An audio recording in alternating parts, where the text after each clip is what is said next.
the other thing remaining is the output. And you can use crouch in these tight spots to get down.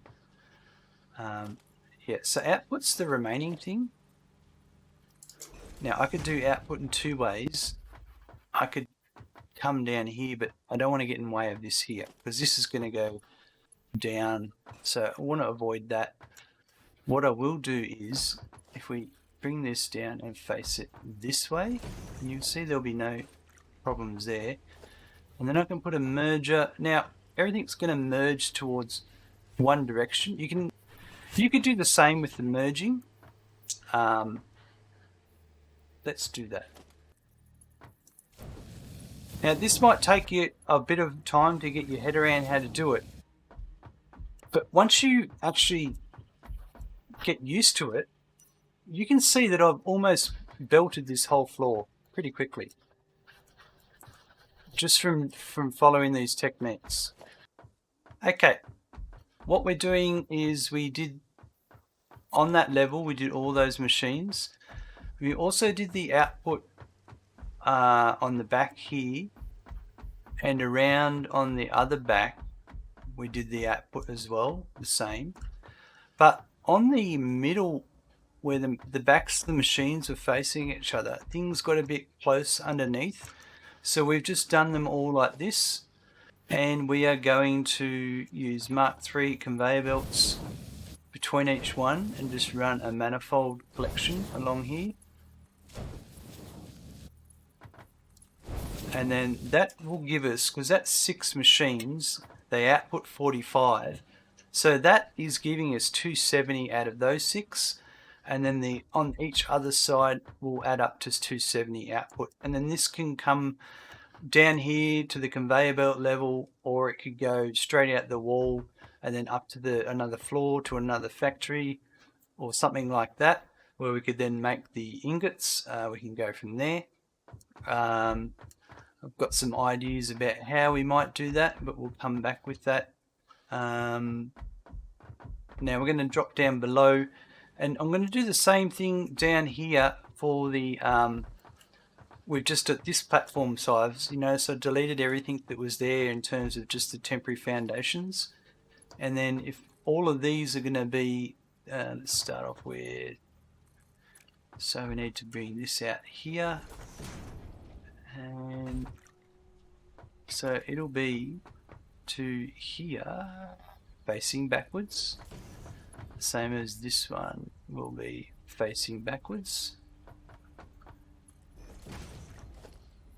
So that one then will be here facing that way.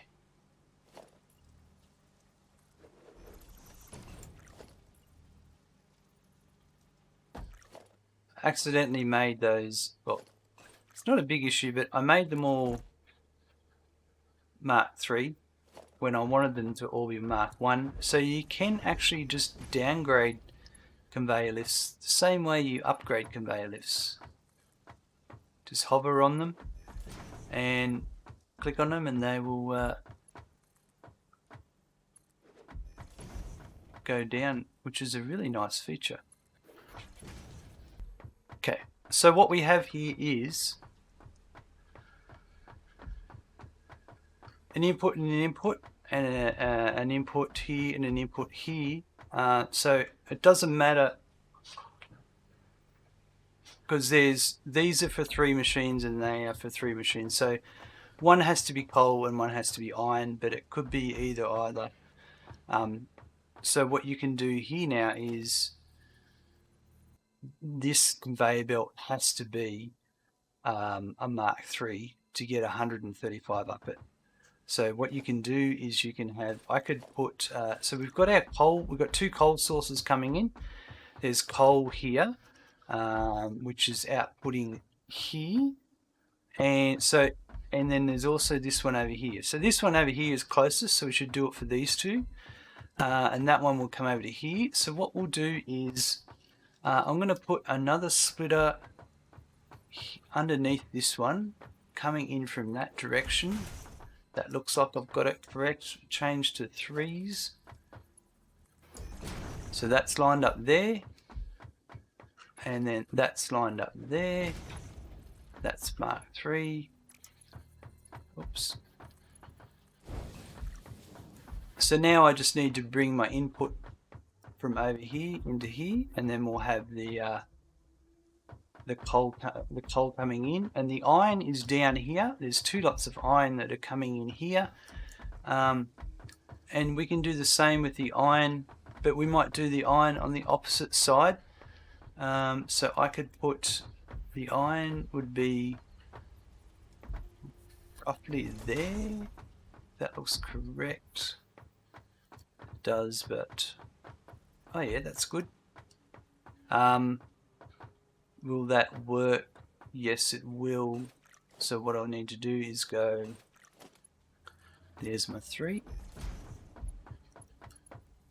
This is the 3.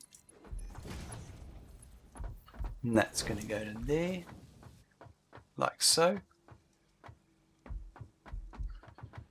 So you can see from one input here, I'm feeding 6 machines, and from one input here, I'm feeding 6 machines.